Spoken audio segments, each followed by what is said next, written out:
इस पर पूरा कॉन्सेप्ट टिका है। इसे ऐसे समझते हैं, स्टैटिक वर्ब्स असल में कोई एक्शन या कोई फिजिकल मूवमेंट नहीं दिखाते। ये बस एक स्थिति यानी कंडीशन को बताते हैं। मान लीजिए कोई इमोशन है, कोई सोच है या किसी चीज पर कोई अधिकार है। दौड़ना, खाना या खेलना, इन सब में एक साफ एक्शन दिखता है, राइट? लेकिन स्टैटिक वर्ब्स में ऐसा कोई काम नहीं हो रहा होता, वो बस वैसी अवस्था में एग्जिस्ट करते हैं। यहीं पर सबसे बड़ी गड़बड़ होती है। अक्सर लोगों को कहते सुना होगा, I am knowing him, I am knowing him. सुनने में शायद ठीक लगे, लेकिन ग्रामर के हिसाब से यह बिल्कुल गलत है। इसका सही वर्जन है I know him, I know him. इसका सबसे बड़ा कारण ही यही है कि स्टैटिक वर्ब्स आमतौर पर कंटिन्यूअस टेंस यानी आईएनजी फॉर्म को एक्सेप्ट ही नहीं करते। किसी को जानना एक स्थिति है, कोई लगातार चल रही फिजिकल एक्टिविटी नहीं। अब सवाल ये उठता है कि एग्जाम के प्रेशर में इन वर्ब्स को पहचाना कैसे जाए। इसके लिए इन्हें कुछ आसान सी कैटेगरीज में बांट कर देखते हैं। सबसे पहली कैटेगरी है सोच या दिमाग से जुड़े वर्ब्स की, जैसे नो, बिलीव, अंडरस्टैंड या रिमेंबर। अब खुद सोचिए, जब कोई किसी बात पर यकीन करता है या कुछ याद करने की कोशिश करता है, तो क्या बाहर से कुछ होता हुआ दिखता है? नहीं ना, ये सब दिमाग के अंदर की एक अदृश्य अवस्था है। इसीलिए आई एम बिलीविंग कहना गलत हो जाता है। सही तरीका हमेशा आई बिलीव ही होता है। इसके बाद बारी आती है हमारी भावनाओं और अधिकार यानी पोजेशन वाले शब्दों की।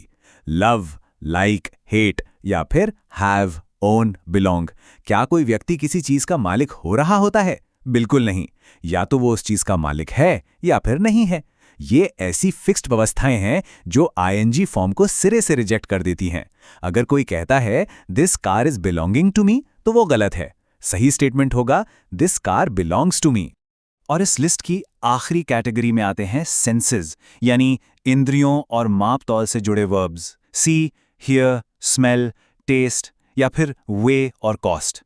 जब हम कहते हैं कि किसी चीज का स्वाद ऐसा है या उसकी कीमत इतनी है, तो वो बस वैसी ही है, उसमें कोई प्रोसेस या एक्शन नहीं चल रहा। इन शब्दों की एक मेंटल लिस्ट बना लेना एग्जाम के लिए बहुत फायदेमंद होता है, क्योंकि पेपर सेट करने वाले अक्सर इन्हीं में उलझाते हैं। लेकिन रुकिए, कहानी में एक बहुत बड़ा ट्विस्ट भी है, और यहीं पर एग्जामिनर सबसे ज्यादा खेल खेलते हैं। चलिए देखते हैं कि आखिर कब एक स्टैटिक वर्ब अचानक से डायनामिक बन जाता है। या थिंक के उदाहरण पर गौर करते हैं। अगर थिंक का मतलब सिर्फ अपनी कोई राय या ओपिनियन देना है, तो वो स्टैटिक है, जैसे I think he is honest.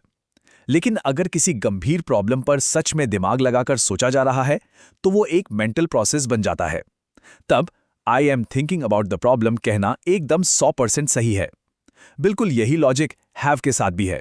अधिकार दिखाने के लिए static I have a car, लेकिन अगर कोई अनुभव है जैसे खाना खाना, तो वो डायनामिक हो जाता है, शी इज हैविंग लंच।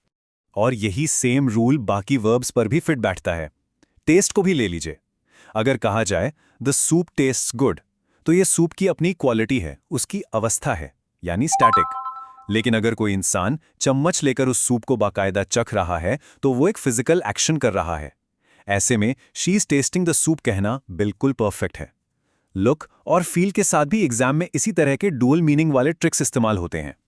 अब थ्योरी बहुत हो गई, सीधे चलते हैं एग्जाम वाले मोड में और देखते हैं कि ये रूल्स रियल एरर डिटेक्शन के सवालों में कैसे अप्लाई होते हैं।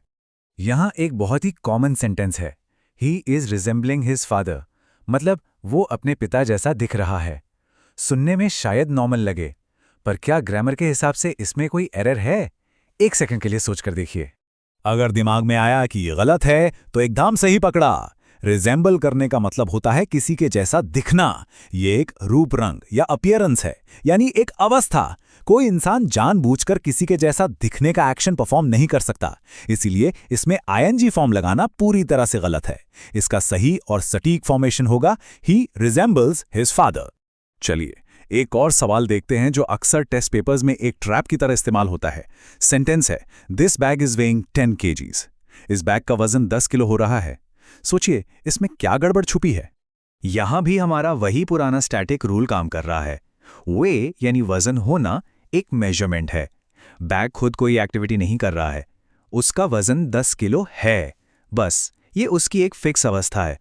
तो इज वेइंग लिखना सरासर गलत है। करेक्ट आंसर होगा दिस बैग वेज 10 kg। अब आते हैं एक ट्रिकी सवाल पर। देखते हैं वो अपवाद या एक्सेप्शन याद है या नहीं। सेंटेंस है, she is testing the soup.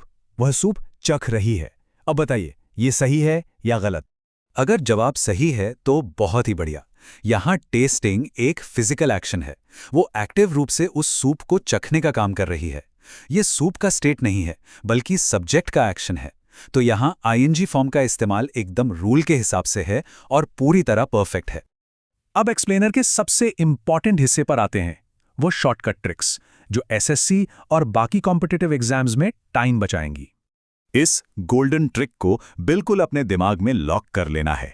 जब भी सेंटेंस में कोई ऐसा वर्ब दिखे जो अधिकार, भावना, इंद्रियों, राय या किसी अवस्था को बता रहा हो, तो तुरंत दिमाग की घंटी बजनी चाहिए। 99% केसेस में इनके साथ कॉन्टिन्यूअस टेंस यानी आईएनजी बिल्कुल नहीं लगेगा।